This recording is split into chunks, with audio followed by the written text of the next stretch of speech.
We will follow the order of the program. Each panelist is aiming 15 minutes or so for their discussion. And we will have the Q&A at the end of the panel altogether. Okay, so first we welcome Dr. Ariel Bierbaum. She is an assistant professor of urban studies and planning in the School of Architecture, Planning, and Preservation at the University of Maryland. A fellow, also a fellow with the Maryland Equity Project in the College of Education, and affiliate faculty of the Maryland Transportation Institute. Dr. Bierbaum earned her PhD from the University of California, Berkeley. Her work has examined questions around inequality, particularly how policy and planning interventions for neighborhoods and schools create hierarchies in social, political, and economic structures. Today, she will share her observations on such dynamics with the title, Educational Displacement Amidst Gentrification, the Case of the Edward W. Bok High School, Closure, Sale, and Reuse. Great, thank you so much. I'm just going to share my screen, so bear with me for a minute on the technicalities.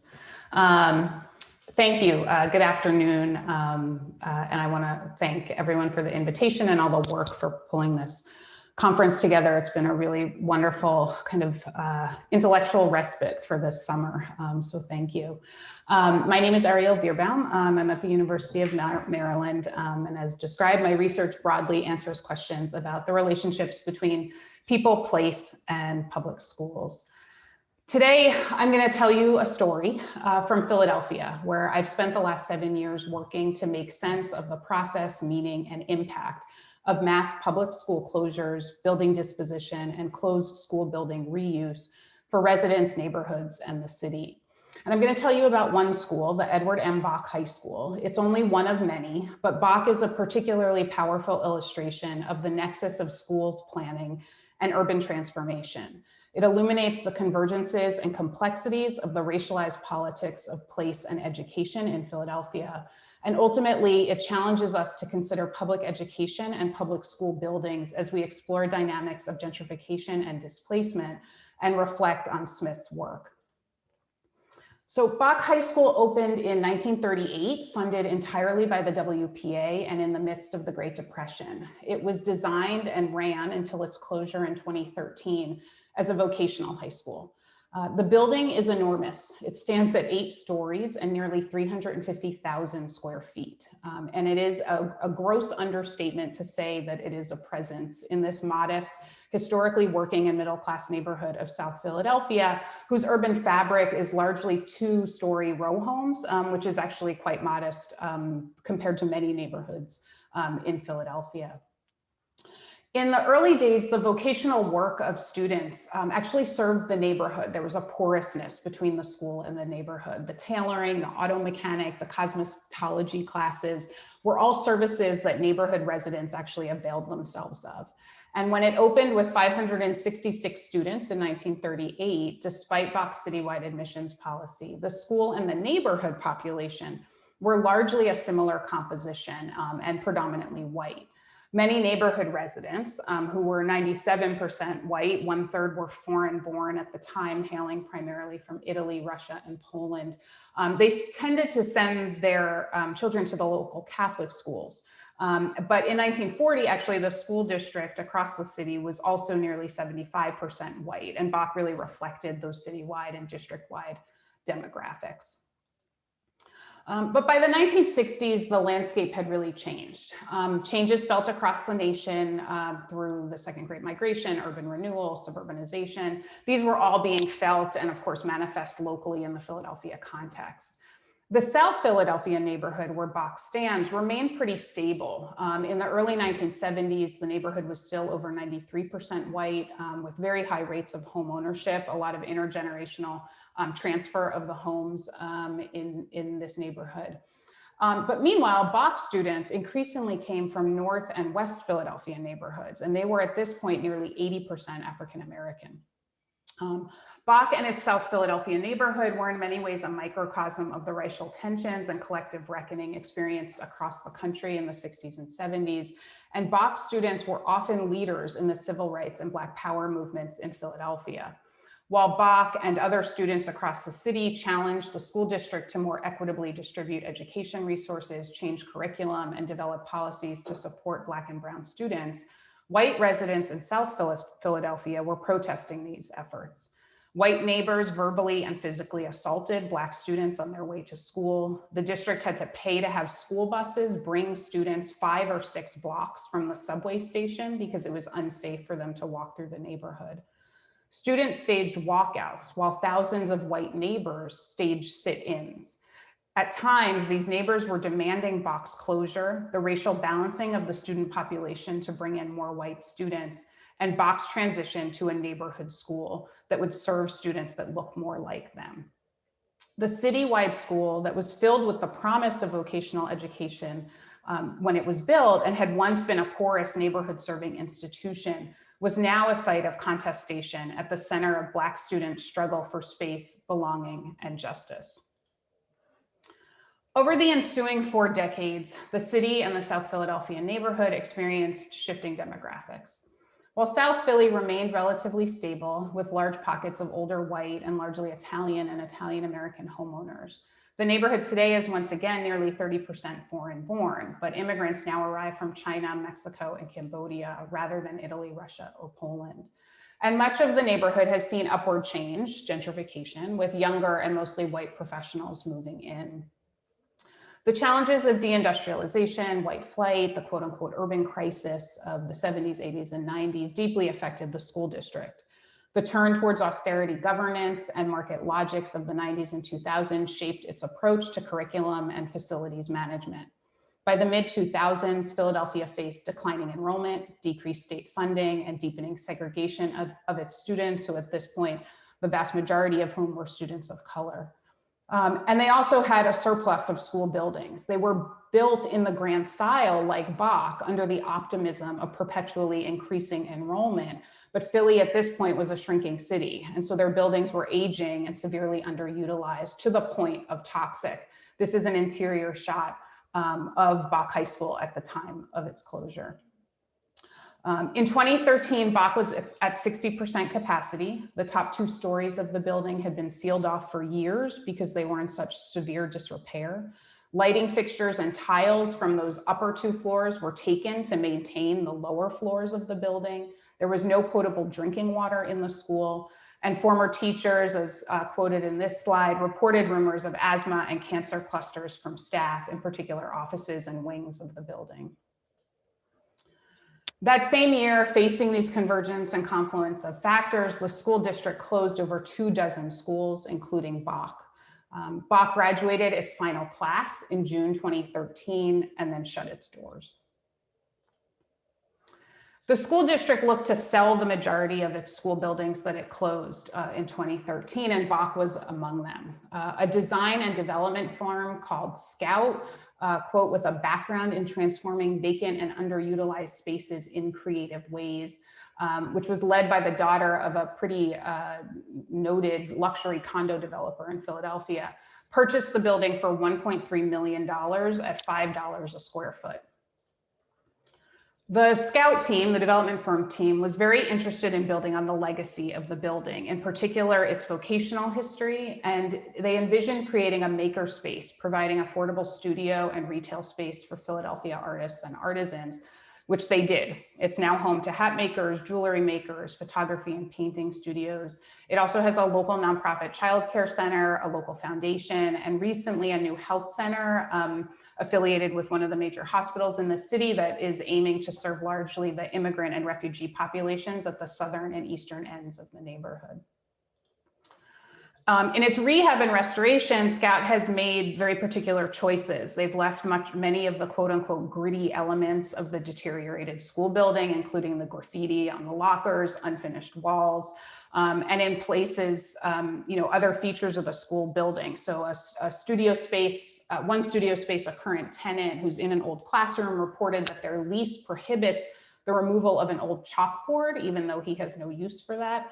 The coffee shop is kind of gritty in the auto shop space, which is what you see in this picture, kind of taking advantage of like the openness and accessibility to the exterior of the neighborhood. And it's adorned with old yearbooks and photos from the very early days of the school. So what does this brief story, what does Bach tell us about the politics of public education and the politics of neighborhood change? So I want to reflect on a couple of dimensions that speak to where the new frontier finds itself today, as was the charge of this panel, that I think were perhaps a bit underappreciated by Smith. So the first is the role of public sector actors in general and the role of school districts specifically in skirting that frontier between disinvestment or devalorization and reinvestment of gentrification processes. And the second is to talk a bit about how we refine or gain more clarity on the analytical distinction between gentrification and displacement. So the case in Philadelphia and really across the country of school closure and adaptive reuse of school buildings situate public schools as sites of urban change. They affirm the central role that public sector institutions play in gentrification processes and reveal the important role that specifically public education and school districts as institutional actors play in the life cycle of neighborhoods. It would be easy to demonize the development team or the current tenants, but the point is that it is the upstream school closure and building disposition decisions that set the stage for this private capital endeavor. And this is notable because traditionally when we examine gentrification, taking Smith's lead, we center homeowners, housing markets, and housing market actors.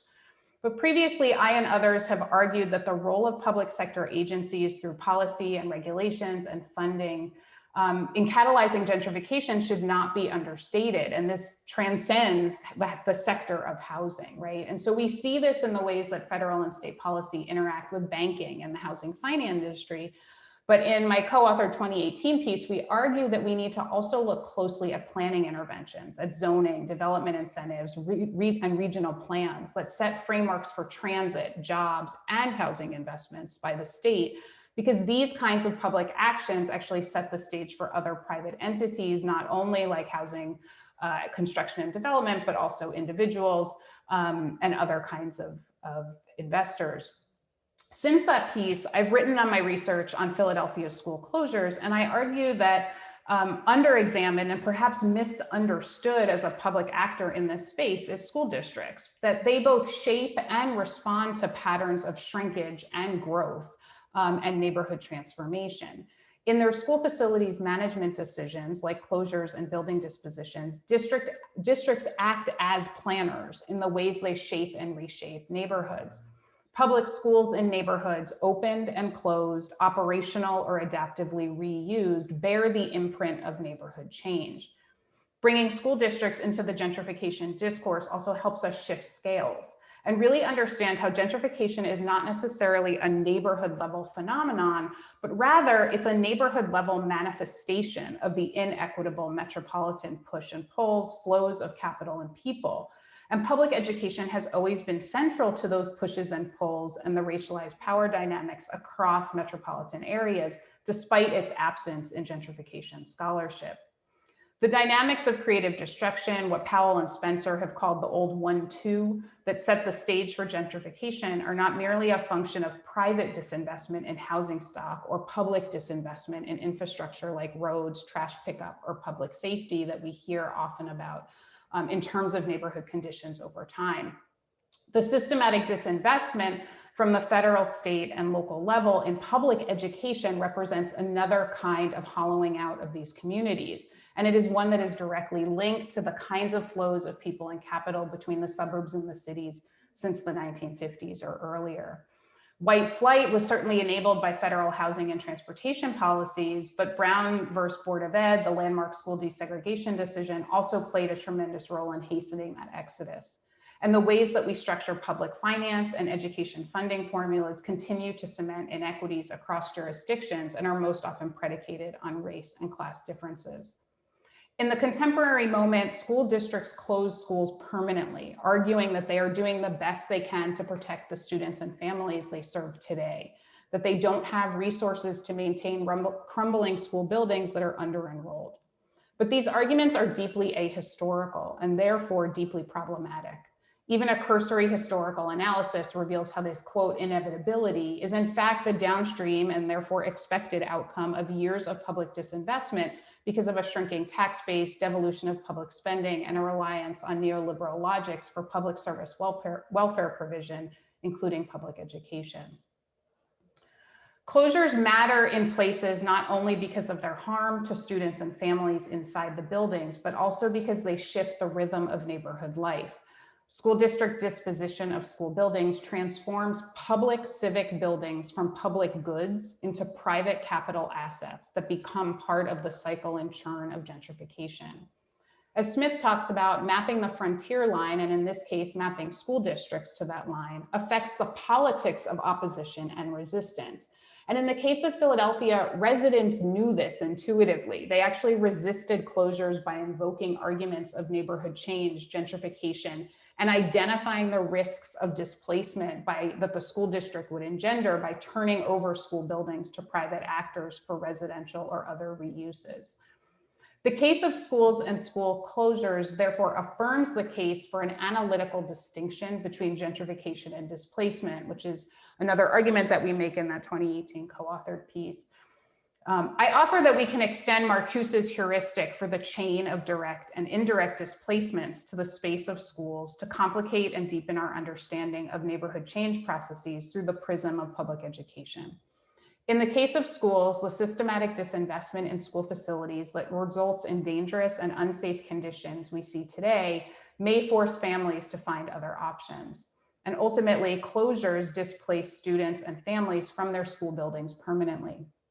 Marcuse goes on to identify exclusionary displacement, where a household could not move into a unit because of a change in the neighborhood or unit itself. By extension, the closure of a school building and its transformation from an accessible public good to a private asset creates exclusionary displacement from that educational resource that is historically a by right resource for students and families. The changes in the neighborhood and the kinds of school building reuses also create certain kinds of cultural displacement. Who are the new uses for? Who is welcome? Where are the voices and experience of students, families, and educators in these revamped spaces? And these questions and dynamics are particularly palpable in the case of Bach, and I think resonant with the conversations we've had over the last 2 days about how we decenter gentrifiers and recenter those that are displaced and experiencing harm, the incumbent residents, or in this case, incumbent students and families. Closures and subsequent disposition and reuse thus create double displacements. The first is a function of the disinvestment and devalorization, and the second is due to the reinvestment and reuses, which are often tied to gentrification processes, an educational 1-2 punch in the parlance of Powell and Spencer. And in my research on closures, I've found that subsequent reuses of school buildings like Bach do, in fact, when I interview people, they amplify the sense of dispossession and displacement of the closure process. The reuse plan represents and extends the structural violence that people express that is school closures itself. Finally, the case of Bach and public schools generally affirms the centrality of racism in understanding neighborhood change, which is often implied by, but under theorized, particularly by white scholars of gentrification, and as discussed a lot over the last 2 days. Unsurprisingly, the geography of schooling is a racial one, and understanding the racial geography of schools helps us clarify the racial geographies of cities and by extension of gentrification. This is clear in the closures and disproportionate impact they had not only on students of color, but actually on Black neighborhoods, regardless of the student population in the school. And it's also illustrated by the specific history of Bach as a school serving a majority Black student population situated in a neighborhood that, while changing, has persisted as majority white and largely tolerant at best and violently hostile at worst to the school and its students. The anti-urbanism of Smith's Revanchist city is also a manifestation of anti-Blackness and an anti-youthness seen in macro policy decisions about education funding and school closures, and in the micro-level protests, hostilities, and violence perpetuated by white residents adjacent to the school. The adaptive reuse choices at Bach reveal, in Lipsis's terms, a particular kind of white spatial imaginary, enabled by a public decision-making that transformed a public good into a private capital asset, even in the name of the public interest, and arguably is a more insidious frontier line in that it represents the encroachment of the market into the space of public goods, public interest, and public sector actors in a way that seeks the discursive and material removal of Black bodies in white spaces and forecloses opportunity and generates harm for those most historically and persistently disadvantaged. So with that, I will stop with a quick thanks and acknowledgement to my collaborators and research assistants and funders. So thank you. Thank you, Ariel. Yes, thank you. I see some quiet claps, applause from our other panelists and organizers. Thank you. And I also noticed that there is an extensive bio posted through chat. So instead of going through a longer version, I would just briefly introduce each panelist. So the next we have Dr. Jan Doering, who's from McGill University. His recent book, Us versus Them, Race, Crime, and Gentrification in Chicago Neighborhood. I just want to bring attention to that, as the book discusses how residents, activists, and politicians navigate the politics of race as they fight crime. And I think that it might be closely related to what we're about to hear today. So to hear his insights on the dynamics between the people and the institutional power with the title Gentrification and Institutional Power in the Context of Crime Reduction Efforts. Thank you, Wonhyung. I'll just share my screen here.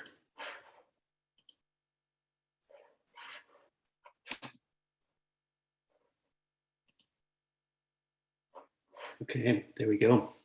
I'm really excited to be here, and I also want to thank everyone else really for cutting into their summer and taking time together here and discussing gentrification. I really think that it just testifies to the fact how good the intuition of the organizers was as to how much demand and how much interest there is in this topic and how much we need a forum to discuss it. So that's really great. I think, like everybody who's presenting, I can say that my work has been really deeply influenced by Neil Smith, and like the speakers who came before me, I'm really excited about the opportunity to reflect on how that has happened, so what has influenced me, and then perhaps also think a little bit about what I can add there, if anything, of course, can be added to a classic. Although we shouldn't be too modest. The book is old, and we're doing our best to update it to modern times. So that's what I'll try to do. Now, let me tell you a little bit about where I tap in there, because of course the book makes many important contributions, but one that has been particularly influential on me is Smith's production-sided argument of gentrification, which essentially holds that institutional power rather than housing demand advances gentrification in cities. I think most of you are thoroughly familiar with this kind of account, but just to give you an example, that could mean something like real estate developers find a neighborhood that has experienced disinvestment. The neighborhood, though, has a stock of housing that holds some aesthetic and historical value, This opens up HUD funding for refurbishing not just one building that an individual owner might not want to upgrade because then they can't capitalize on the full rent that they can gather from it. No, they can do it collectively. They can refurbish an entire block, and that opens up entirely new ways to profit. The city may pitch in, right? The park district might clean up the parks. The police department might provide more housing. The transportation department might add a bus line or two. Maybe we'll see a selective enrollment high school, right? And when all of these things come together, this is really when gentrification has its strongest force, according to Smith. When we think about this explanation, we have to think about the historical contexts in which he made this argument. And here I don't have to say very much because thankfully Derek Hyra talked about this at length in his presentation this morning. We have these different waves of gentrification and different forces drove them. So the kind of gentrification that Smith describes happened relatively early, when gentrification was a young force. It wasn't particularly powerful in cities just yet, and it wasn't happening everywhere, not in every city. And even in cities where it was widespread, it wasn't happening in every neighborhood. And so to make it happen, really these state-led interventions were absolutely crucial, otherwise you could not rely on them. But then, of course, in the 1990s and the 2000s, we see gentrification really picking up steam, and the state as a provider, as sort of a path setter for gentrification may have been less important. Instead, we have to think about finance, and we have to think about the emergence of the global city and these kinds of things. But I think that Smith's focus on state institutions is timely and still important, and perhaps more important than ever today, when we're thinking about gentrification in what I would call hard to gentrify neighborhoods. What do I mean by that? These are the neighborhoods that are left over in cities that are highly gentrified today. They usually have very large minority and small white populations. They might have large amounts of public housing. They might have non-public housing, but nonetheless aesthetically devalued buildings. I show one here on the slide. In the foreground here, you see a beautiful red brick building. This is very much gentrifiable, but in the background, you see, a low-income housing tower built with public monies. Back in the day, it's not public housing, but it would be very hard to gentrify this, right? You might want to tear it down, or you would have to spend significant amounts of money. And another obstacle is that residents of cities associate high crime rates with these neighborhoods. And in some cases, they do have higher crime rates. So what I will do today is to talk about how does gentrification happen in these neighborhoods. And I will argue that state interventions, as Smith envisioned, are again very important in these neighborhoods. Particularly the criminal justice sector of the state and various adjacent institutions. And I will add to Smith that these institutions, they don't necessarily act at the command of business or out of their own volition. They often respond to resident demand, which is something that Smith did not fully anticipate. So in these neighborhoods, you see a hybridization where powerful residents with voice use the neoliberalization of city services, 911, access to the building department, links to prosecutors, and so on, to selectively push interventions that might fight crime, but certainly advance gentrification. Just as a bit of background, what I'm doing here, I'm drawing on findings from my recent book, Us versus Them. It's a 3.5-year ethnography of 2 neighborhoods in Chicago, Rogers Park and Uptown. They're located along the lakefront in Chicago, so that speaks for fast gentrification, but they had not fully gentrified when I was doing my research there, and there are still some obstacles in the way. There's a substantial amount of subsidized housing. There are these low-income housing towers that I showed you. There is certainly fear of crime and higher violent crime than in adjacent neighborhoods. And so I would say here are obstacles that make full gentrification difficult. So my question is, how does this happen? And the argument in the book is that it often happens through grassroots public safety interventions where local residents push the police, push the alderman, push the Department of Buildings and other institutions to intervene on their behalf. I also look at resistance in the building, but this is not, in the book. But this is not something that I can speak about today for reasons of time. So I'll really only focus on that. How do these residents in these hard to gentrify neighborhoods, how do they initiate state interventions that pave the way for gentrification? Here is the first path through which this can happen. Many American cities have nuisance building or problem building ordinances that allow the city to intervene in cases where a problem is essentially considered, well, a nuisance or a problem in the community. And these kinds of ordinances are very powerful, and they help with hard to gentrify neighborhoods, buildings. So this building that I'm showing here, it's called Lawrence House, is definitely a hard to gentrify building. This was at the time that I took the picture, a single room occupancy hotel where very poor people can rent studios on a weekly or a monthly basis. And this building was not going to be gentrifiable under its current owners. I don't quite know everything about the owners. There was talk about organized crime being in here and all kinds of shady business dealings. I can't evaluate that. All that I can say is that these were slumlords. They were not interested in upgrading the building. They were content enough to squeeze the people who were living in this building for the rent that they could pay. Of course, living there beats homelessness by far. So the people who I knew in the building were happy that they had it, but certainly their living arrangement was exploitative.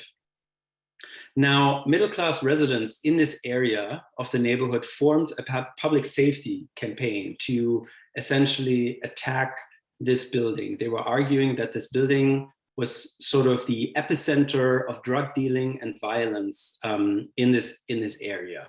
And to make that case, they did several things. They held neighborhood watch events outside of the building in the evenings that they would document to build political pressure. The city needs to help us here. They were calling 911 as much as they could in relation to the building.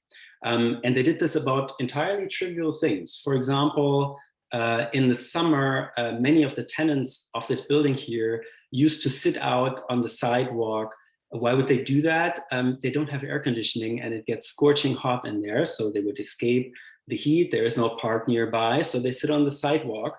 But when people sit on the sidewalk, you can call the police and say that people from this building are blocking the public way. That's another tally on the growing tally, another entry on the growing tally of strikes against this building. They were also pressuring local business owners to report loitering and other things that they saw. So they stacked up this tally of 911 calls, and they did this very deliberately. And after a few months, they called on the city to do something, the Department of Buildings, to do something about this building that is generating these enormous amounts of 911 calls. What is going on there?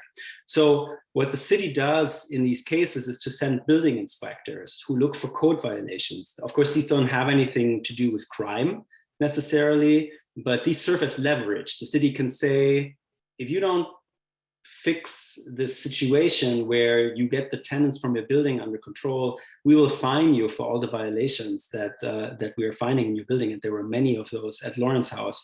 So this is precisely what happened. The landlords could not or would not reduce the number of 911 calls. Perhaps it also wasn't possible because the public safety activists would just have kept on calling anyway. And so the case went into housing court. There, the landlords understood that they were at risk of losing this building, of being dispossessed. And so under pressure, they sold it for a very low price to a developer who entirely gut rehabbed the building, evicted all the residents. And of course, no one who used to live there back then lives there now. This is in fact what the building looks now on its ground floor. As you can see, we have a coffee shop aptly named Outpost and a cocktail bar. These are hip spaces in an increasingly hip, but also increasingly white neighborhood, right? The hundreds of low-income Black and Latinx residents that used to live in Lawrence House no longer live there. What this shows you is that residents can initiate these very powerful institutional forces that come from the state. You make the police department react to a building by linking complaints to the building. You stack that up as much as you can After a while, you might call on some political support from your local city council representatives, who calls the district commander and asks, can we do something about that? Shouldn't we do something about that? And then they go to the Department of Buildings, who say, you need to do something about that, send building inspectors. So these interventions really all happened on the basis of neoliberal resident concern, middle class demand for doing something about this building. And it turned out quite forceful. Hundreds of people were evicted. I saw other cases where this happened for buildings like this, also for businesses that residents disliked. They just had their license withdrawn from the Department of Business Licensing. I saw tenants evicted from homes without a court trial, just by pressuring the landlord with the help of the alderman, and many more things of this kind. Residents can really be quite powerful in steering these institutional interventions. And I'll just show you one more case. I have more examples, but I probably won't have time to talk about them. In a neighborhood that is hard to gentrify with a lot of public housing, it will not be possible to displace all low-income Black residents and other residents of color, right? There's public housing in these neighborhoods. Here in the picture, you see a park, and behind that is low-rise public housing. That is for now there to stay. So something that residents in these neighborhoods did was to try to ban particular other residents from spaces that they wanted to have for themselves, and this park is a good case for that. So this park is a tiny park. It has a very small size, and it really consists only of this small playground area and the adjacent basketball court. And there's an interesting demographic drama playing out there that you can see when you go. The park is used by a multiracial group of people who go there with their kids, mostly increasingly white parents, but the basketball court is really mainly used by Black teenagers who come play basketball there when school lets out. And white parents were quite concerned about that. You could see that because they were leaving, right? When the basketball would start, they tend to leave when that happens. And so they decided to make the claim that this basketball court is a place for gang recruitment. There's actually no evidence to support this claim. It later became clear, but they did make this claim successfully. They lobbied the alderman to do something about the situation here, their local city council representative. He agreed to do it, and he called the park district. And the park district removed the basketball hoops from the court, so making it impossible to play basketball there. Now, this has the interesting result that this is now only a playground because the basketball court is no longer a basketball court. And so the only justification for being in this space is either being a child, because then you can use the playground, or being a parent, because then you're guarding your children. If you're a Black teenager, you cannot hang out there, because you're too old to be a child in the playground, and you might not have children, right, that allow you to go there. So this essentially bans Black teenagers, everybody who doesn't have children of their own, from going to the park. And if they do, you can call the police, and the police will remove them. So in this particular way, for specific spaces, and I saw other examples of that playing out in the neighborhood, white middle-class residents were able to ban particularly Black residents from certain public spaces that they wanted for themselves.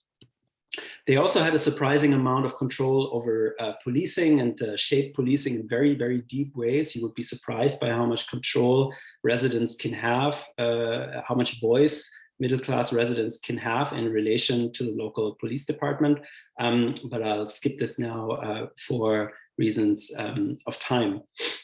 But to return to the broader argument that I'm trying to make here, what I'm trying to show is how these state interventions, just as Smith argued, are very deeply influential today still, particularly, I would argue, in these hard to gentrify neighborhoods where additional force, additional power is needed, where demand isn't sufficient on its own. But these institutional interventions, they're often driven by residents themselves, by vocal residents who know how to use their political voice and who know how the city works, and thereby secure state interventions that advance gentrification. And I think I see this mechanism reflected in other important work in urban sociology. Monica Bell's work would be an example. The research by Matthew Desmond and Nicole Valdez, Joshua Legewi and Schiffer, Victor Rios, I find this represented in all of their work. So I think it's quite important. So for gentrification scholars, I think this means very much like Ariel pointed out earlier, that we have to take institutions very seriously, right, as drivers of gentrification in urban neighborhoods. In my case, this would be particularly the criminal justice system and adjacent organizations. And we have to think about how they mesh up with local residents, with business interests, and in this way form sort of hybrid and more powerful forces of gentrification than you could otherwise have. I think particularly in neighborhoods that have really strong obstacles against gentrification, the Bronx, the Tenderloin areas like that, you would see forces like that play out, because demand on its own would not suffice. Thank you.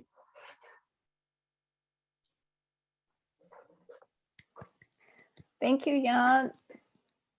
It's very intriguing to see, just based on the two panels so far, how the themes are concentrating around the institutional power already. So look forward to the group discussion. Our third panelist is Miss Maya Kearney, if I pronounced it well. She's Yes. a PhD candidate in anthropology at American University. And she has done extensive research in mass incarceration and its impact on Black communities in Washington, D.C., I think focusing on the area. I believe today we will hear about the connection between gentrification and the housing security for people who are returning to the society. So the title of the talk is The Revanchist City and the Carceral Landscape, an ethnographic account on the interconnections of gentrification and prison to community reentry. Okay. Can you see my slides? Okay, great. So thank you for having me. I'm very honored to be invited to this conference with such expert scholars and their scholarship on gentrification, which I use heavily in my work. And as a PhD candidate, it's just very inspiring to see the possibilities of this type of research and impact it can have by learning from you all. And I want to give a special shout out to Derek Hyra, my mentor, and who has taken a great interest in my work since I took his class as a lone anthropologist at American University. So thank you for your support, Derek, and also wanted to thank Akira Drake Rodriguez for her support of my research as well. So the title of my presentation is The Revanchist City and the Carceral Landscape, an ethnographic account on the interconnections of gentrification and prisoners to community reentry.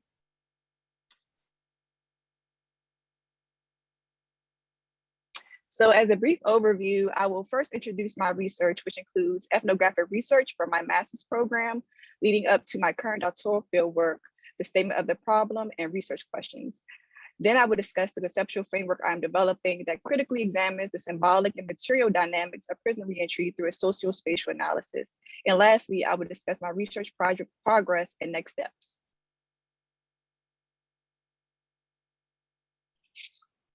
So the US continues to hold the title of having the highest incarceration rate in the world, with over 2.3 million people incarcerated in jails and prisons, where about 600,000 are released from prison each year. As a result, prisoner reentry is one of the most pressing social justice issues today, with an almost 70% recidivism rate within 3 years of release. One of the primary reasons for this high rate of recidivism is that returning citizens face significant needs and challenges during the process of integrating back into the community. particularly in the area of housing. Housing is most critical to successful reintegration because it establishes stability for other needs to be met, such as employment, education, substance abuse, and mental health treatment. Housing precarity causes broader instability in the lives of reentrants, which often leads to rearrest due to the lack of institutional support needed for self-sufficiency. Also, get tough on crime era policies from the 1990s that give public and private landlords the discretion to deny housing to people with felony records create significant barriers to housing access for many returning citizens, contributing to homelessness.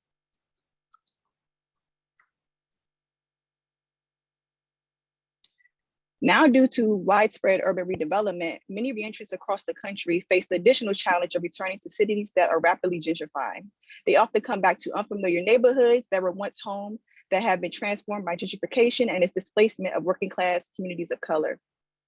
Gentrification has meant a shortage of affordable housing, the uprooting of support networks, and heightened police surveillance, leaving reentrants with limited resources to meet their basic needs.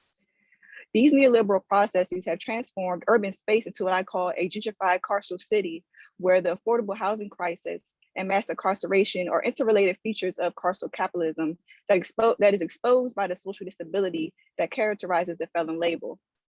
According to Keisha Middlemass, a felony conviction is a legal impediment that deems an individual incompetent and ineffectual, which limits their ability to engage with and in society.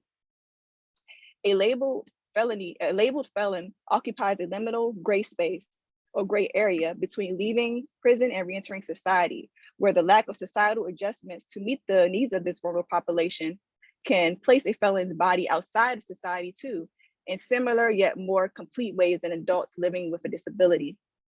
In thinking with Neil Smith, my work builds on the concept of a revanchist city, as returning citizens are hyper-marginalized and face disproportionate amounts of state violence under neoliberal logics of public safety, a refashioning of law and order ideologies.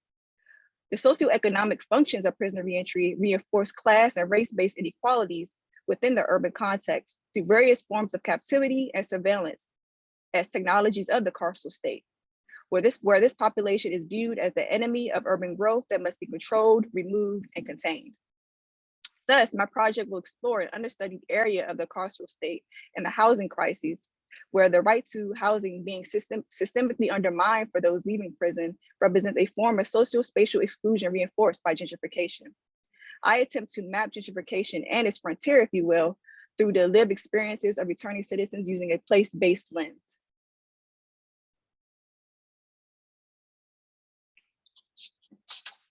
So my study site is Washington, D.C., which has one of the highest rates of gentrification in the country, as 20,000 Black residents were displaced from 2000 to 2013, and with white households having a net worth 81 times greater than Black American households in 2013 and 2014. Also, according to some studies, DC has the highest rate of incarceration in the country, and according to some, even the world, at 1,153 per 100,000 residents. The racial disparities of the justice system surpass national trends, as 96% of imprisoned DC residents are Black, while making up less than half of all DC residents at 48%.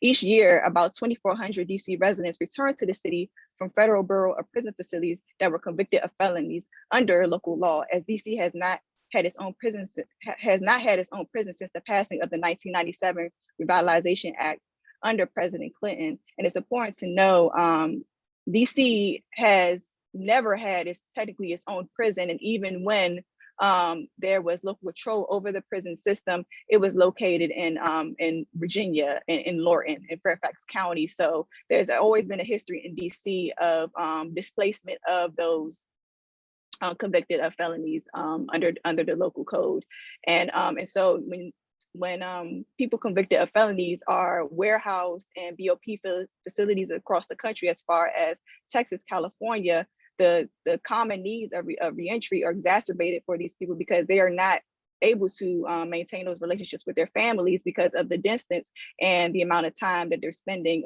in prison, most like 10 years or plus. And so understanding that these needs for returning citizens are exacerbated within the context of DC is a way that magnifies these particular oppressions and marginalizations of people that are in this vicious cycle of incarceration and reentry.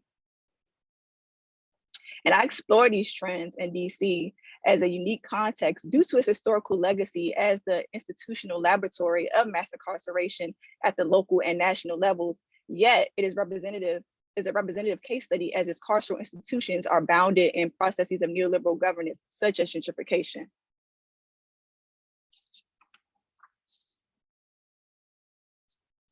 So to understand how returning citizens navigate place, identity, and the housing landscape when confronted by gentrification, my project asks 3 interrelated questions. 1, in what ways does a felony record in a gentrified carceral city shape how returning citizens access stable and affordable housing? 2, how do returning citizens experience selfhood in relation to family, home, and community? And 3, what survival strategies do returning citizens use to find shelter when denied housing access, and how does this impact their sense of place? To address research question 1, I will conduct an urban ethnography of gentrification in the carceral city that adopts Seth Lowe's framework of spatializing culture, or an ethnography of space and place, to understand how culture and political economy shape the housing experiences of reentrants as they navigate the carceral condition of having a felony conviction in a gentrified city. To address research question 2, my analysis will consist of an anthropology of home and belonging that seeks to identify how reentrants navigate familial and community connections, and how gentrification impacts how they experience these central aspects of identity as a part of a culture of belonging, pulling from bell hooks.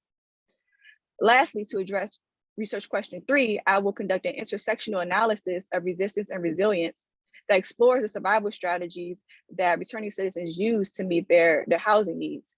And I will use a Black feminist intersectional approach, pulling from Liz Mulling's framework or sojourner syndrome, to identify individual and collective strategies that resist structures of oppression that may express the possibility of what Catherine McKittrick calls a Black sense of place, that the carceral state actively works against as a racial regime of geographic domination. My project builds on interdisciplinary studies of prisoner reentry, spatially informed studies of neoliberalism and the carceral state, and Black feminist and cultural studies of place and belonging. These bodies of literature will inform my main theoretical and analytical intervention as a novel approach to the study of reentry as an ethnography of space and place. As a racialized other and the socially debilitating status of a felony record, reentrants fall at the crux of socio-spatial exclusion that deserves particular attention in critical analyses of prisoner reentry and gentrification.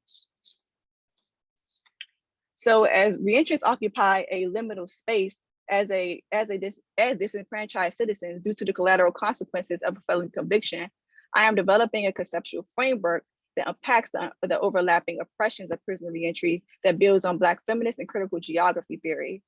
Inspired by Simone Brown's concept of intersecting surveillances, I will map out the intersecting nominalities of reentry that examines the complexities of having a felony conviction in a gentrified city, simultaneously looking at the structural, sociospatial, and individual dynamics of the urban carceral condition. And this slide shows all the text that I pulled from. We have some people that have presented in this conference that are represented in these in this catalog of books. And so as I was saying, I'm looking at these 3 different scales of understanding the reentry experience, but how they overlap in ways that reinforce each other depending on the social position of the individual that is reintegrating into society. And so, as I stated before, there's collateral consequences of having a felony conviction that, become a type of social disability, but also there's different spatial dynamics where, they're incarcerated far from home. And when they do return home, there's different forms of surveillance that they must endure due to having a felony conviction and being on some type of judicial supervision after being released, as well as coming into neighborhoods that have experiencing residential segregation due to the concentration of poverty, but also displacement of working class families in DC, particularly Black long-time residents in DC that have been there for decades, and intergenerational forms of poverty have been exacerbated due to the lack of social programming for this particular population, and how neoliberal governance continues to fund these particular programs, particularly as they undergo development and, you know, subsequently gentrification. And so also looking at the more effective forms of marginalization that returning citizens face, such as the stigma of incarceration and having a felon record, how they navigate the sense of identity, place, and belonging when returning to a community that has been gentrified, and how they understand home and how they understand family based on the fragmentation of these particular forms of social support due to being incarcerated and also having a felony conviction, while also understanding that these things are, even if you don't have a felony conviction, these different forms of communal bonds and familial bonds that people rely on for survival are disrupted due to gentrification. And so also understanding that there's racialized gender-specific stigmatization with looking at men and women returning citizens and the particular needs that they have that are undermined through various forms of sexual and gender-based violence that that returning citizens often have to deal with on their own because of the lack of training, the lack of resources for them to reintegrate with felony convictions, understanding that they have particular needs based on their familial responsibilities and such. And so to address the aforementioned research questions, I'm conducting a multi-method ethnography consisting of participant observation, semi-structured interviews, and walking tours by collaborating with 2 community-based reentry organizations in DC. I am examining the connections between place and identity through the housing narratives of 15 men and 5 women reentrants from the Shaw U Street corridor in Northwest, the A Street corridor in Northeast, and the Southwest Business Improvement District. These 3 historically Black communities have been socially, politically, and economically transformed by gentrification and disproportionately impacted by mass incarceration. By using an engaged anthropological approach, I can gain a more nuanced understanding of these socio-spatial relations and processes with what Seth Lowe calls the inherent materiality and human subjectivity of ethnographic fieldwork that provides an experience near critique. As such, I will fill a theoretical gap in urban studies and carceral studies that will situate reentry as a spatial phenomenon where gentrification reinforces the socially constructed, produced, and embodied processes that shape the lives of those most impacted by the carceral state as they negotiate identity and belonging. So I would like to end with a quote by Bell Hooks that I think encompasses the ways that we should critically engage the meaning of home for those who experience various forms of dispossession and geographic domination, such as returning citizens, their families, and communities within the context of gentrification. So indeed, the very meaning of home changes with experience, decolonization, or radicalization. At times, home is nowhere. At times, one knows only extreme estrangement and alienation. Then home is no longer just one place, it is locations. Home is that place which enables and promotes varied and ever-changing perspectives, a place where one discovers new ways of seeing reality, frontiers of difference. One confronts and accepts dispersal and fragmentation as part of the construction of a new world order that reveals more fully where we are, who we can become, in order that does not demand forgetting. Our struggle is also a struggle of memory against forgetting. Thank you. Thank you, Maya.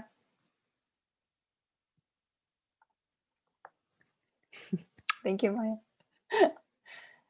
Oh, thank you. Yep. Right. Looking at the clock, I think we're on track, but we won't delay further. We have our last panelist, Dr. Nancy Raquel Mirabal, is an associate professor of American Studies and the Latino Studies at University of Maryland. Her research, I want to highlight that I think it has been on the lives of Latinx population and in their dynamics of spatial belonging, visibility, gender, race, and power dynamics. And she's currently conducting research on the politics of archival spaces and dissonant discourses and spatial inquiry. So here is Nancy. Please welcome her in her talk titled Gentrification, Redux, the Afterlife of Dispossession. Okay, thank you so much, Wonhyung. I'm really happy to be here. And I too want to thank the organizers for inviting me to be part of such an incredible conference and panel. And I'm truly honored to have the opportunity to be in dialogue with everyone at this conference. I don't have a PowerPoint. I don't have anything. I'm just going to speak and share with you some ideas. So this talk really is about a work in progress. And I first started thinking deeply about gentrification when I directed a community oral history project in San Francisco around 1999 to the mid 2000s. It was a project that examined the impact of gentrification on the Latinx community in the Mission District of San Francisco, and it lasted about a decade and resulted in 2 published articles. I later focused on another project, which is the early history of the Afro-Cuban diaspora in New York. And now I'm looking at a project around visual culture and space, in particular Washington, DC, where I live now. So in the past, in my past works, I, in conjunction with a larger oral history project, examined the forces behind evictions, displacement, the movement of the Latinx and Latinx immigrant community outside of San Francisco. Those had been moving out of San Francisco where they were settling and moving to. We studied the tech industry, the role of new businesses, especially restaurants, the real estate industry, speculators, local governments in gentrifying San Francisco. And yet I found myself trying to understand why gentrification survived the booms and the busts, the economic recessions, and changes in local government. Why, despite some really important gains by anti-gentrification activists, things rarely changed. So this talk, this really kind of opportunity to think about these ideas, is to get at those questions and to revisit Neil Smith's analysis, research, and caution. So I'm going to begin with the paper. In his seminal work, The New Urban Frontier, Neil Smith questions if gentrification will ever end, if it has an end, and if so, what comes next? As Smith himself notes, will the process continue in the 21st century, or is it ended? Smith clearly understood that gentrification would not end, that it has no end. Couched in the language of revitalization and reemergence, a place, as Smith writes, quote, where the future will be made, Smith predicted that gentrification would endure and move seemingly into the 21st century. Critical of terms such as degentrification and post-gentrification, used by speculators and real estate agents to denote gentrification's demise, as well as urban studies scholars who prematurely touted, quote, the end of gentrification, Smith wrote, and this is his quote, "This bout of so-called degentrification will in all likelihood register as a passing lapse in an otherwise fervid rebuilding of certain districts of the central city, such that a more segregated geography and a revanchist politics of the city unfold together," end quote. Smith's writing was never more prescient.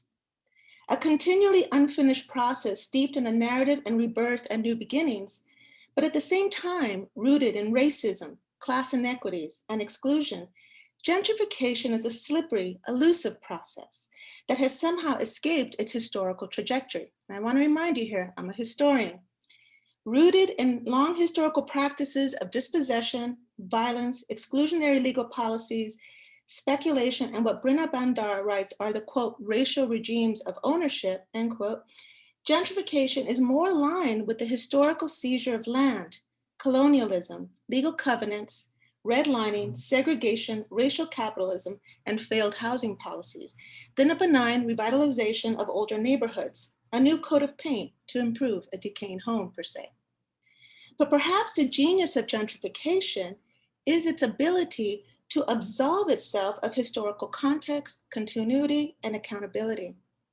Despite decades of gentrification, its well-known patterns and results, it continues to present itself as something new and beneficial, a point that Smith made time and time again. He provides us with terms such as ambivalent complicity, to discuss the role of artists in gentrifying the East Village and Lower East Side. The notion that location is, quote, a state of mind, to understand the emotional pull of space for communities moving in and for those being displaced. As a historian, I'm fascinated by how gentrification can so easily remake itself over and over again. How race, in particular whiteness, is both so deeply embedded and hidden within the language of revitalization. Despite the predictable patterns of disinvestment, reinvestment, and a continual re-narration of space eased by a discourse of erasure, silence, and dissonance, gentrification not only survives, it thrives. It is not surprising then that Smith uses a metaphor and example of the frontier, and I use that in quotes.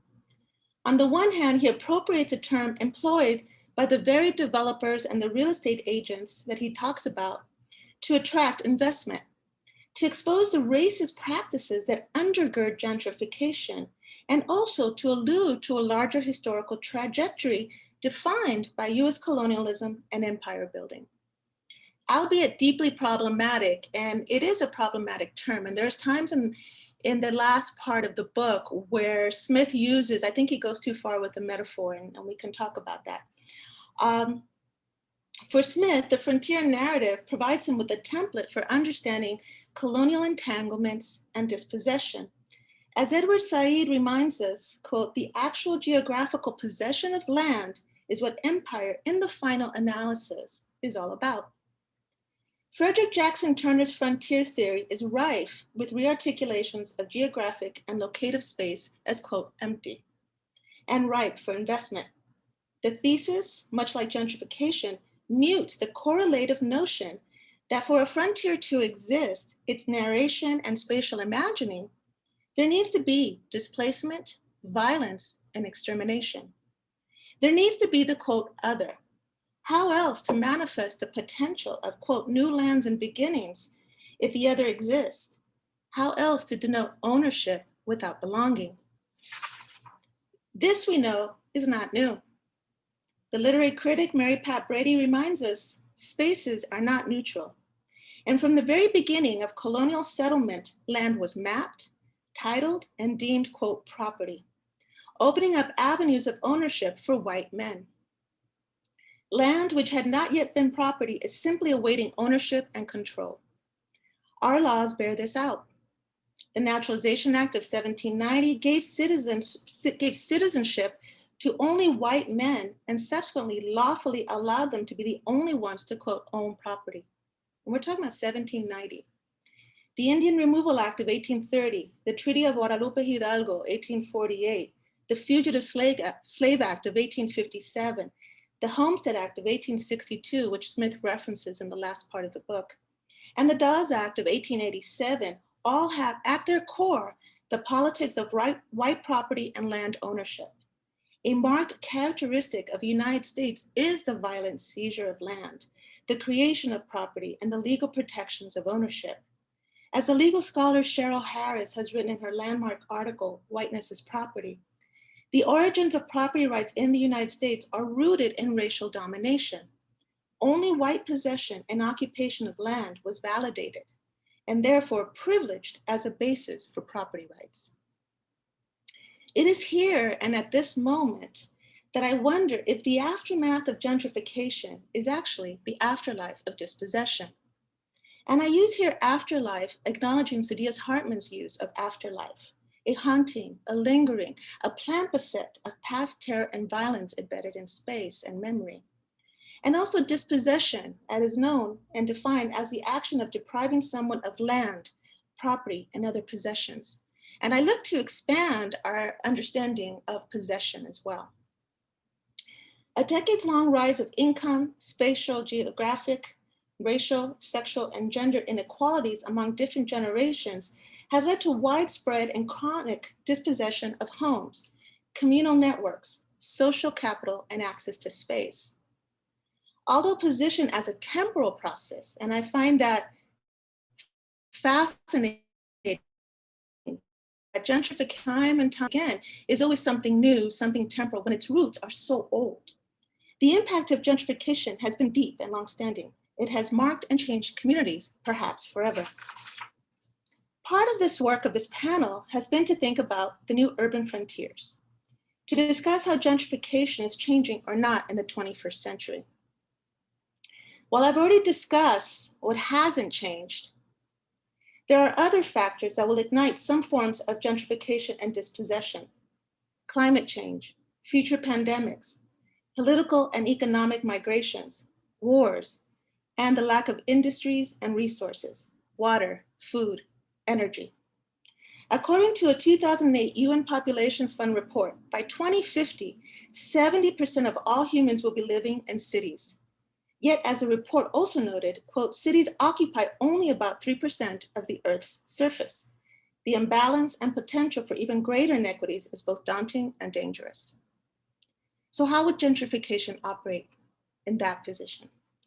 As gentrification becomes more entrenched, accepted, and yes, I fear to say successful, I wonder if it is time to redefine it, to name what it truly does, to put on its shoulders the weight of its history. After so many years, it is clear to me that gentrification needs to be examined within the context of racial capitalism, the purposeful underfunding and privatization of public service and the public good.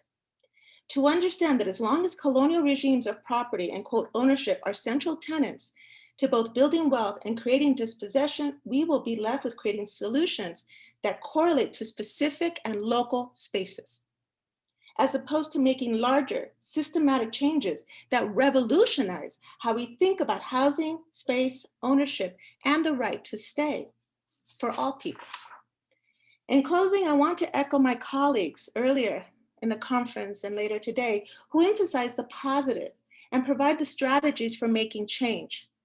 I am both humbled and emboldened by the community activism and work that has taken place over the last few decades in a number of cities.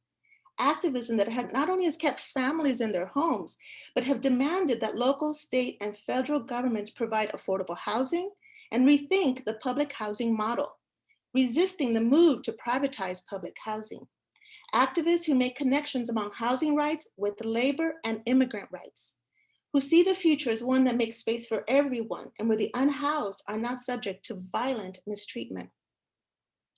The various mapping projects that expose the collusion among speculators, developers, real estate industry, and local governments in raising rents, home prices, providing developers with unfair tax abatements and subsidies, etc. We all know this history. Revealing the multiple factors, agencies, and practices needed to ensure that gentrification succeeds, even when the economy cannot hold it or withstand it. Unraveling that process, seeing it for what it is, a calculated and deliberate process that can be fought as long as we know how it operates, is perhaps one of Neil Smith's greatest contributions. Thank you. Thank you, Nancy. Thank you for your thoughtful and beautifully put together narrative. I think it's perfect closing and also a segue for our group discussion. As we have a larger panel, I think compared to some of the others, we only have 15, 20 minutes or so. So please send your questions to us if you have any.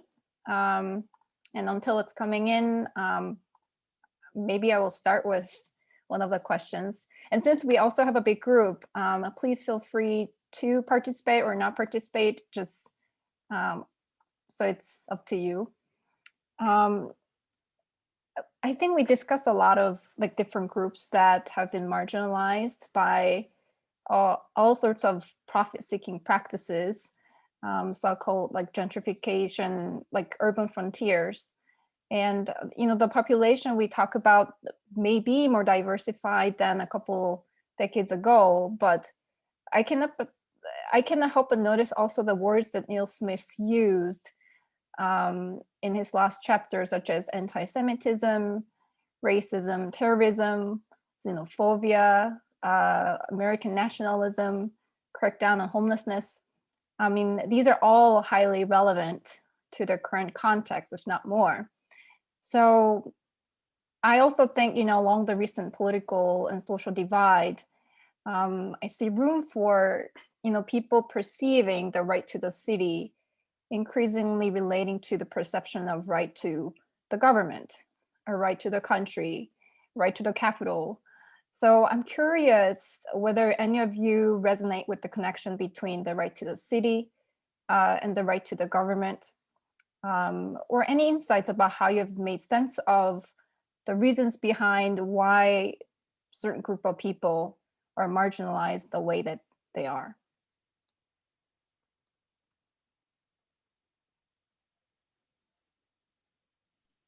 I can say a bit to that. I was conducting research in settings where many institutions had open meetings and input mechanisms. They had been democratized, even the police, right? So the most closed off institution that advances gentrification in my research had, grassroots citizen input mechanisms, but they were very highly structured against people power, right? So they would not accept protesters. You could come as an individual citizen and you had to speak the language that these institutional actors expect from you, right? And then under those circumstances, you could accomplish quite a bit. So some people had the right to the city, right, to shape their environment, and the institutions were formally claiming that they overall make this possible, but it systematically disadvantaged people who have a hard time coming to these events because they might be working or they have family responsibilities, because they don't fit with the way that these institutions think citizens should act like, right, and the kinds of demands that they should be making.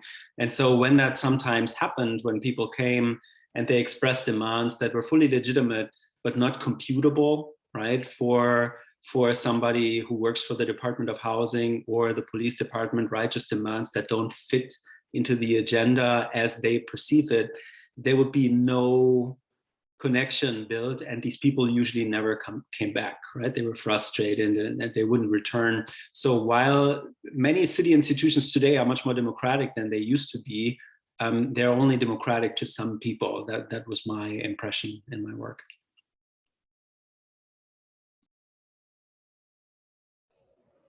So I'll just add, and I tried to touch on this in my comments, but I think that this, what Jan just described is another important sort of displacement, like there's a political displacement, and I know that actually Derek is doing a lot of work on this, but when we see the closure of public schools, because we also know that public schools are often entry points for people to engage in local politics, and engage and learn how to build their own sort of political capital and political vocabulary is through their children's schooling. And so when we see schools close, we're actually displacing a training ground and a space that has both personal residence, but actually fairly durable power for parents and for families in particular. And I would say for young people, who I would ask, Jan's description of that park and how those young teenagers were displaced by the transformation of that public space. I think, again, the way that we marginalize young people, and particularly young people of color, through the transformation of public space, through the transformation of public processes, and through the criminalization of teenagerness in communities is really problematic, both from a, sort of as an outcome, but also because of the sort of political and participatory voids and vacuums that it creates for particular kinds of voice in these processes. I'll go. So in terms of the marginalization and of these particular populations and their relationship to different institutions, based on the preliminary fieldwork that I've done in the returning citizens that I've interviewed, most of them were actually lifers that were released during COVID, and so under compassionate release. And so a lot of them were incarcerated during, the peak of the war on drugs and crack epidemic in DC. And so they were already a marginalized population pre-incarceration, which fueled, the the high likelihood of them being incarcerated in the first place due to the conditions of their neighborhoods and the particular social ills that they were facing due to the organized abandonment of the government during that period, and which led to the development that is happening today in these particular communities that were once majority Black.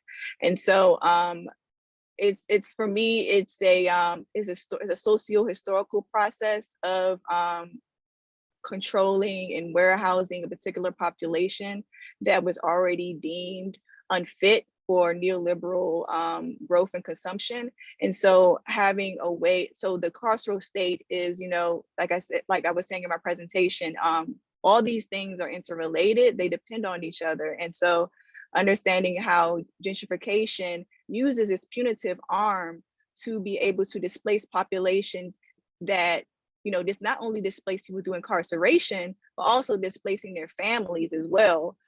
So when they come back home, there is no sense of rootedness that they can have, so they can be able to get back on their feet and meet their particular needs.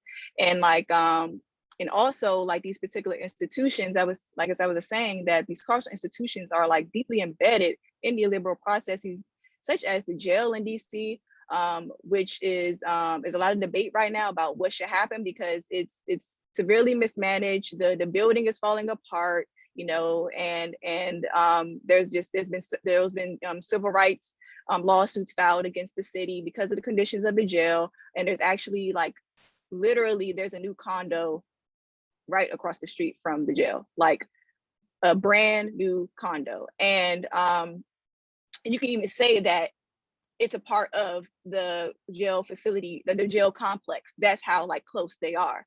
And so it's interesting how we're putting these two things in conversation. You can't talk about gentrification without understanding these different carceral facilities and their infrastructures within the built environment and how that impacts the people that are funneled in and out of these carceral institutions, which are longtime DC Black residents. And so understanding these varying dynamics and how, for instance, the halfway house, DC doesn't even have a halfway house right now for men that was contracted by the BOP because of the NIMBYism that was going on for the placement of the halfway house.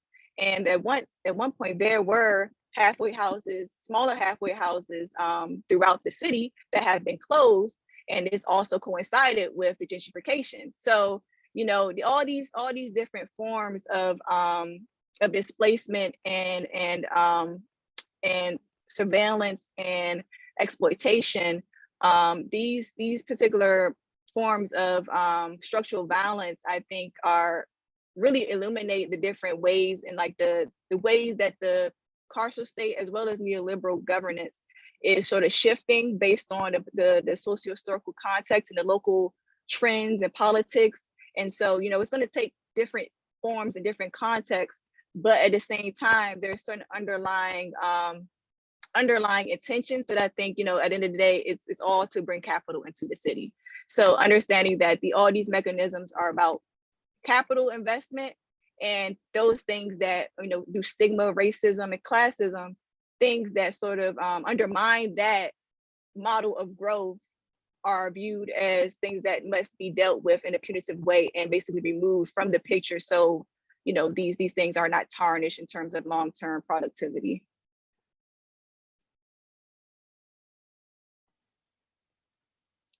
Thank you. Nancy, did you have anything to add, or you wait for other questions? Wait for the questions. I think those responses were fantastic. Yes, thank you for giving thoughtful answers. I do have one more follow-up questions, but I also see the questions are coming in, and I do have a permission from the organizer that we can stay a little longer until the keynote speaker. So if you don't mind, all panelists, yes, please, yes, stay. So I also like to shift our lens from people to the physical space a little bit. I think it's addressed already. We learned from Neil Smith that disinvestment, it's also economically functional. And in fact, this imbalance, uneven development will be eventually used when the time is ripe, I think Nancy briefly talked about, the gentrification will thrive, and then the afterlife will continue, will hunt us. So we discussed some of these spaces, not only being marginalized, but also being ghettoized and criminalized while being disinvested. So do you consider these spaces as actually places that are temporarily and intentionally being on halt until the next gentrification wave will eventually happen? Or actually, do you consider these spaces as a place that symbolizes kind of a new hope, where it's a better ground, it's a front line, but it's a space for grassroots resistance, resilience? How do you frame that? Nancy, do you have any response? No, I was just thinking that's a tough one. That right there is a dissertation. I think that what you're getting at is the question of unevenness and of complication. And the fact that what gentrification reveals is this ambivalent complicity, right? To the point where anybody who's living in a community wonders if they're gentrifying that community by going to a restaurant in that community or something of that nature, right? So that, what is the meaning of space? And I think that what is fascinating for me and kind of, I wanted to really theorize and think deeply about our historical understanding of space, from property to ownership to usable space. And this notion that somehow there are certain elements of our society that feels very emboldened to create space and to manipulate space, and others that feel like they have to accept whatever that manipulation and creation is because of power, the racial hierarchy, immigration status, and documented status, and so forth.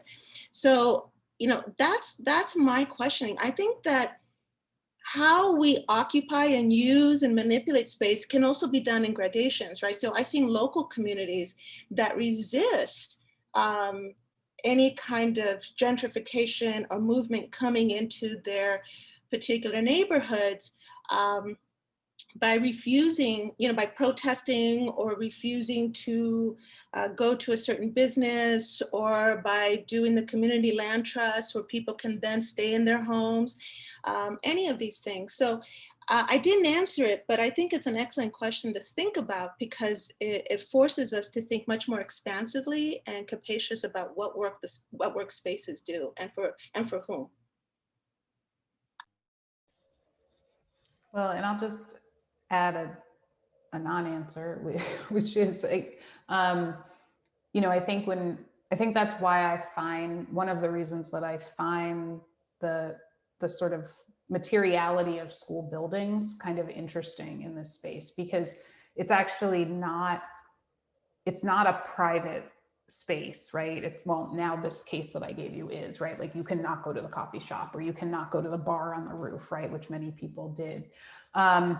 But the materiality of the public school building in a neighborhood has meaning that transcends sort of private ownership. And I see that Aaron asked a question in the chat actually about discussion of public space. And I take it to mean that he's thinking about sort of public open spaces, although he can clarify that.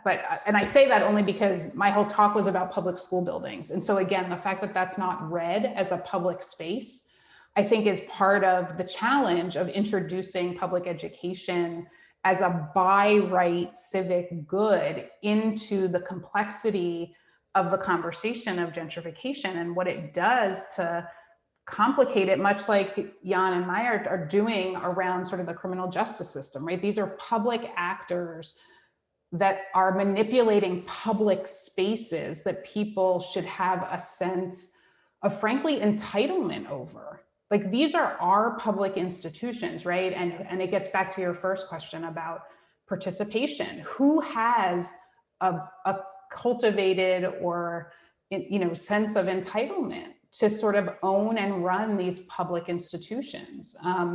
And I think Jan showed us that in Chicago, it's a particular set of people that, feel like they can own the police and sort of tell them how to police and where to police and who to police.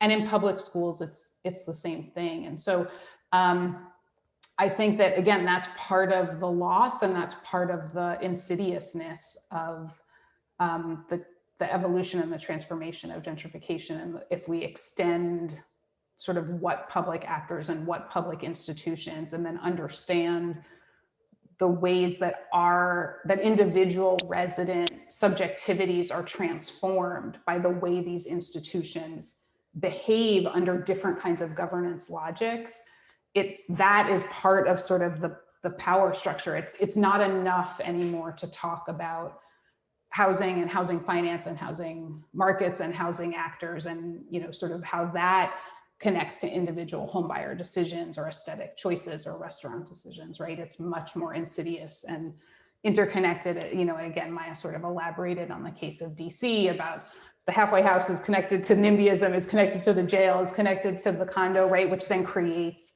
the environment of hostility that the folks coming out of prison had experienced before they went in, and are going to be sort of doubly or triply condemned to on their exit and reentry. I'll add something that I want to further explore in my dissertation research on the resistance and resilience part. And so since I'm doing community-based ethnographic work and I'm working with community organizations, inherent to that type of work is social service providence. And so oftentimes returning citizens must rely on these nonprofits. In DC, there's a huge network of returning citizens that have their own nonprofits that focus specifically on reentry. And so you have these partnerships, as well as these community pathways where people are coming out of prison or jail and automatically get referred to these nonprofit organizations to meet their needs. And so, of course, there's the issue of where the funding sources are coming from. It's foundations, philanthropy groups, it's government grants. It's pretty much a piecemeal type of funding apparatus, but the repurposing of these funds for particular services that returning citizens are not getting from the state is very interesting to see, and how these particular organizations are using their experiences. These actors are using their experiences as returning citizens and sort of already having that wisdom and expertise on how to navigate it, because they've been able to get to the point where they are in terms of having nonprofits and running them pretty well to get a steady stream of funding.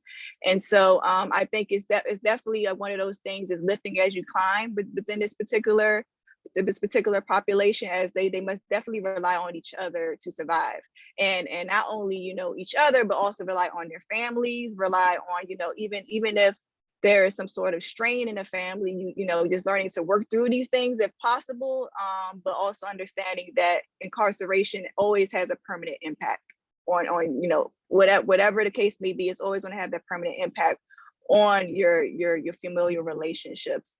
And so so I just wanted to say, resistance and resilience is so inherent in how returning citizens have to survive to be able to not be homeless, these basic needs that must be met in order to regain a sense of independence once they are released, because the government basically leaves them with debilitating status of a felony conviction that has long-term effects.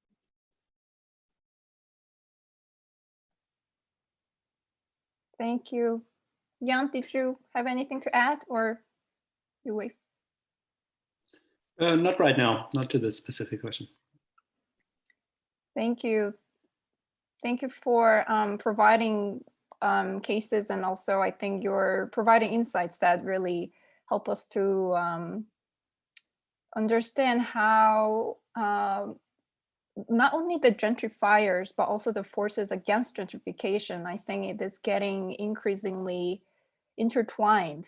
And I think it's not just binary against us and the public authorities, or us versus developers. And I think it's very refreshing and to think about individual responsibility in a sense in, which association or which entity I'm associated with, then I think there is that people power that are often against, but also oftentimes intertwined with this future gentrifying forces. So thank you for the insight. We do have a lot of questions by now. We had Aaron, who actually wanted to ask the question live. Yeah, might as well. This camera does turn on. Thank you. Yeah, and I wanted to just, I guess, continue with what Ariel was mentioned in her comment from a minute or two ago, about this question of public space, right? It just, clearly, since Smith starts with a battle over a park and quickly builds to a battle over a neighborhood, it just strikes me that so much of our conversation over the last 2 days has been about like who owns the land, who owns the property, right? And as Nancy mentioned, this is a longer term question that relates to urban renewal, to settler colonialism, to regular old colonialism. But I just sort of wonder, like, is this an accident that we have, we've had one park come up, and certainly the question of school buildings and who owns public property or who has access and the right to use streets seems to be so critical to the gentrification literature. Is it something that's just lingering in the background and we didn't happen to talk about it over the last 2 days? Or is it something where we do see the field moving away from the high line and moving towards larger scale questions about property and racial capitalism?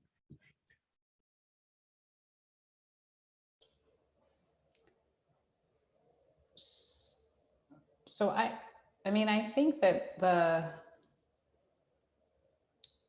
I would say, your example about the High Line, I think, sort of gave me pause, because I think, and this speaks to some of the argument that that I referenced in this 2018 review piece that we co-authored that looked specifically at public transit infrastructure, right? Which is, I think that maybe my sense is that, and I'm curious, maybe this isn't right, so I'm curious what other people think, but my sense is that maybe we're moving to a less reductionist view of public space and public actors, right? And so that parks of, open space, like those things certainly matter, but we approach them with a different understanding of them as part of an ecosystem of public investments more broadly, right? And that public investments, and what we talk about in this review piece, is that it is about direct public investment and public subsidy, but it's also about indirect public investment that happens through planning processes like zoning, or like code enforcement, which came up earlier as well, right? Like that these things that we don't necessarily think of as being directly linked to development and gentrification processes are sort of the hidden underlying things. And certainly where we zone open space or where we say dog parks can go, I think in the COVID moment, the open streets movement has been particularly a flashpoint for people in many ways, creating open spaces on streets, right? And debates over, well, are roads actually public spaces or not, right? But to me, it's not that we've moved away from it. I don't know if we've complicated it or integrated it in some way that it feels like it's like a both, like it's like an of course, like, yeah, those things matter, but they matter kind of in the ecosystem of public investment, public policy, and then sort of catalytic private development in the context of gentrification. But I don't know I just made all that up. So I don't know what other people, I'd be curious what other people's reactions are. I would like to add, I think that's all right, what Ariel said. And I think there's, on top of that, sort of been a methodological shift among sociologists anyway. We've had very influential pieces over the last years that sort of attune urban sociologists to organizational forces in the city, right? So Macquarie and Marwell's piece on the missing organizational dimension, Loïc Vacan's work scrutinizing the street, right, that admonished us to look away from the street corners and instead to look at, where the decisions actually made, right? And I think these interventions were really important in this area where, Derek Hira mentioned this morning, where Chicago school influences were still very strong, and lots of people were just stationed by the local convenience shop, right? And we're looking at very much at questions of public space from the perspective of people who live a block away, right? And their insights were much more local. I think we may have thrown the baby out with the bathwater a bit. So I think there is a bit of disappearing research on that topic. I do think it is very important because it really structures the life world in which people live, right? What parks they feel comfortable going to, who a community center is for, who uses the local library, right? And what you're tolerated to do in that library and what not, right? So it's important, but that requires, you know, this difficult methodological split between, on the one hand, having really your ears to the ground in what's happening here at the street corner, and then also looking at, you know, like Elizabeth Corver-Glenn was saying, you know, who are the developers who are bringing in tons of money, right? And we could tomorrow tear it all up and build something entirely new. So I think it's a difficult balance to strike.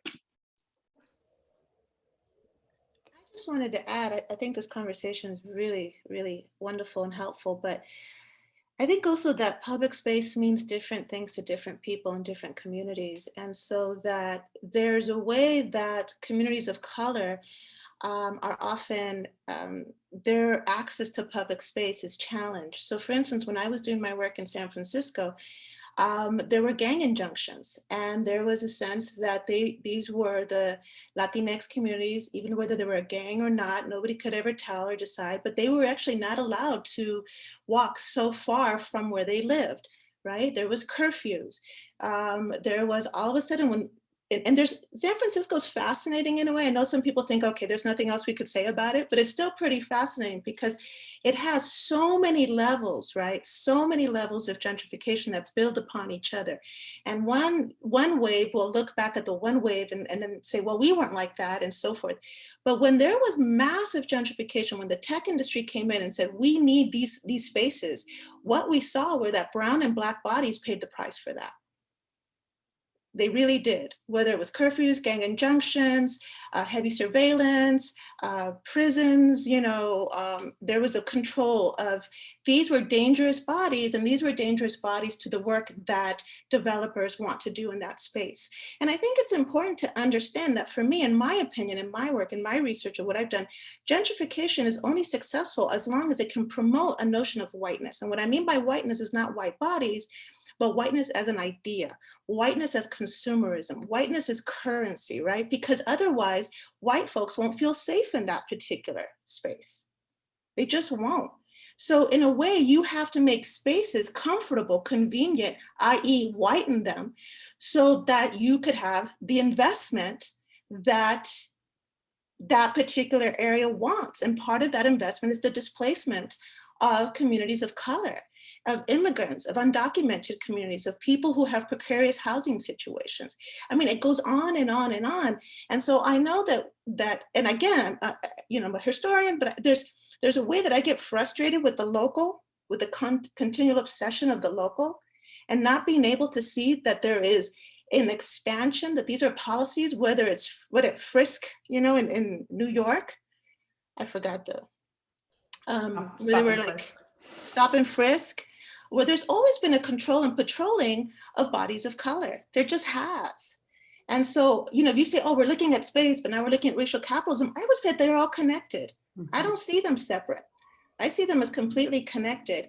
And so for me, when I look at space, it's like space for whom? Now there's two things: space, the physical space, the geographic space, and who gets to use that, and also the public good. And what happens is that gentrification doesn't want to have the public good. Gentrification wants to privatize as much as possible so they can control that space, right? So this is where you have the massive luxury condos, or you have massive kind of transportation, and you have massive projects, because it's really about privatizing that space for that particular company, that particular corporation, and then they can control how that space then is used. So, you know, at the bottom, at the kind of end of all of these questions, for me, that's why I go back historically, right? That's why I go back, because, you know, for a dominant culture, white narrative, bodies of color are always suspect. You know, it's rare that you have a kind, you know, this is why Maya's work is so important, because Maya is saying, look, there is a level of this and this and this and this, where these bodies are suspect at every one of these points, right? There is no safe place. There's nowhere that the public says, okay, we're safe. This is good for you. And so, you know, that when I look about it, I don't see one with the other. I see them all very much connected. And at the root of it is, again, who gets to control the space, why, and for what reasons? And privatization, as Neil Smith says early on, you know, we're looking at the moment of Reagan and neoliberalism. Privatization is wealth, it's control. It's also a way to control bodies. If I can privatize a space, I can control who comes in and out of that space. If it's public, it's not. And Grace Lee Boggs, I always remember that she said her form of activism was, you know, to stay. That for populations of color, the most radical thing that you can do is stay. Don't move. So if she's saying something like that, she's talking about Detroit, what is she really getting at? You know, the most radical thing that we can do as communities of color, as working class communities, as poor communities, is to stay. Because we are constant reminders, right, of who gets to have access to this space.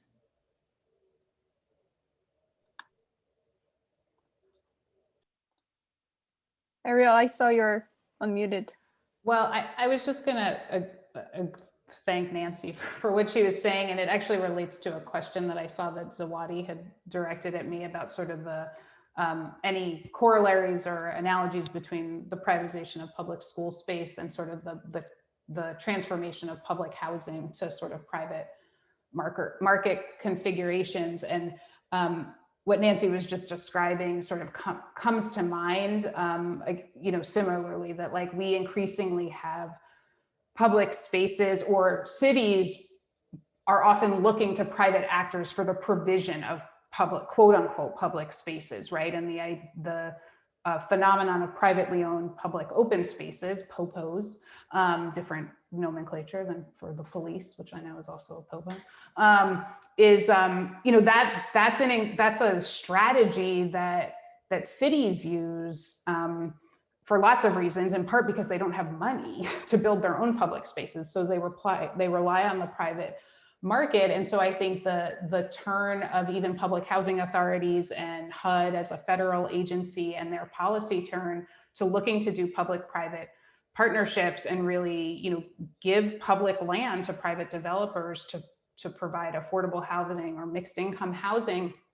I mean, you know, this is where, you know, there was a book, State-Sponsored Gentrification, where that was sort of the main example of that, which I think is really important to note, because it actually speaks to Jan and Maya's work and what Nancy was just articulating about surveillance. Because these things, like the whole notion of mixed income housing and sort of that these become private developers, like there is an underlying theory of change that we are going to, I think this is Mark Joseph and some colleagues wrote a piece many, many years ago, right, about is mixed income housing an antidote to poverty alleviation, and what are the underlying theories of change and logics for why policymakers think the answer is yes. And one of the mechanisms by which they think that works is the social control mechanism, right? And so what Jan described, and I think what Maya has started to find, and I'm sure will continue to find, right, is that this sort of implicit surveillance, this sort of implicit social control that happens through different kinds of policing and different kinds of normings of behavior that gets literally built in the kinds of parks that we build, and then sort of metaphorically built in how we police our public spaces, is actually the privatization of public spaces, the privatization of housing, public housing spaces, running exactly as they are designed to, right? That it's actually using the mechanism of government subsidy and the privatization of housing markets to do that. I think, you know, I'm not sure if there are actually analogies in the school space, right? This comes out of my work working more in the housing space, but I think it's important to know that, yeah, I think that's, you know, places like the High Line, and to go back to San Francisco, the Salesforce.com tower built a linear park, I think maybe designed by the High Line landscape architects, actually, right, that everyone loved and praised, and I've been there, and it's like a weird and interesting space from like a landscape design, park experience perspective, but there are signs everywhere that this is Salesforce owned property, and the rules of the park are dictated by this corporate entity, not by the city of San Francisco Park and Rec. You have to get to it through this very convoluted set of escalators. And it's just, again, it's the blurring of boundaries between public and private, which I think, Hackworth and others have talked about. That's what's insidious about the moment, or the moments, the persistent moment of neoliberal urban governance, right? Is that it sort of is all pervasive and all insidious, and it blurs these boundaries, and we take for granted what is public, what is private, what our rights are as citizens versus consumers versus being surveilled versus being empowered to surveil others, right? If I, again, as a white person, move to a new mixed income development, right, I am implicitly being asked to surveil the neighboring or adjacent communities of color, right? And I know that because that's how sort of the marketing and the apparatus is built, as Nancy described earlier. So I can pick up there because that lets me address something that Zawadi asked about recidivism, and what Ariel just said right now about these communities functioning as intended when the social control does come from the white middle class residents and is exercised towards people of color and low income people. That is something that very much plays out for people who are returning to these neighborhoods from jail or prison. So this is not a scenario that would be helpful to people returning from prison. The residents in these neighborhoods know very well who has been arrested from their communities, how long their prison sentences are, and when they are released back into the communities. They have pictures of them, and they typically know where they live. They exchange this information at community policing meetings. The justification for that is to say, look, these are the people who have caused trouble in the past. They'll cause trouble again, presumably. So it's best that we know who they are. And if we see them doing something, call the police, right? And say, here's Mr. whoever again, right? Or Mrs. whoever again on that and that street corner. We know they're on probation right now. Could you come out and do something about it? So probation in these neighborhoods is going to be very tightly controlled, not only by a parole officer, but also by the knowledge of the community that you are facing state sanctions, and the residents will actually be able to enforce that to some extent. So if someone is really seriously intent on changing their lives around, and we know that that is almost everyone when they come from jail and prison, that is going to be made ever so much harder in those communities. And there are obviously downsides to living in other communities as well, downsides to losing your support system, but there would be strong downsides to moving into these communities. And that was very much as intended. The middle-class residents knew this, and that is exactly how it was intended. The idea was, go somewhere else, right? That was the suggestion that was implied there. Thank you. Yeah, I'll add. Yes, I just wanted to add a little bit to the recidivism part. And Maya, if you don't mind, can you also add a little bit for the surveillance, since we get the question? But I know that we're almost times, but I think there's a person who really wants to ask you about surveillance as well. So recidivism and surveillance. Oh, the person says no worries. Oh, okay. Well, I'll try to combine the two answers. And so these gentrified communities, once returning citizens come back to these communities are not prepared to, they're not prepared to take in returning citizens. They're not prepared culturally, politically, or economically. And so, even if their families are able to keep their houses, there's or whatever particular living arrangements they are in,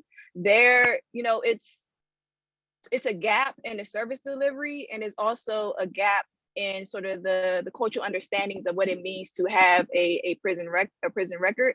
And so the sort of local or community-based social relations definitely impact, these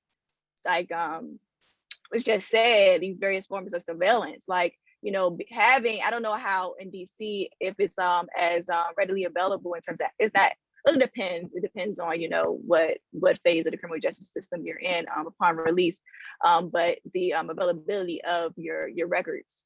But at the same time, you know, from what I've gauged from my participants is that they are very optimistic about the development going on in DC, because they knew what it was like and what they had to survive in terms of these poor conditions prior to incarceration. So they come back to DC and they're like, oh, like, I want to, like, as we've been saying, poor people want nice things, you know? So they come back and like, oh, this, you know, we have all these amenities now in my neighborhood.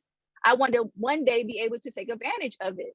And so, you know, it's a type of social mobility that has been sort of limited and has certain barriers in place structurally where, you know, because of the police surveillance, because of the various understandings of what prison reentry is, due to the changing demographics, that, you know, it becomes sort of a, you know, you just have to pick your poison in a way, like, you know, because there's so many different levels of institutional violence that are experienced by these marginalized communities. So, you know, it's a matter of understanding that people come to these particular communities for particular reasons, whether it's work, whether it's, you know, the amenities, you know, but understanding that there's also people that were here way before you that you haven't even met yet. They may just drop in one day if they have a prison record. How are you going to accommodate them? How are you going to politically stand up for them? How are you going to make sure that, you know, it's equitable distribution of these resources that you can afford, but they can't, but yet they have a right to it. So, yeah.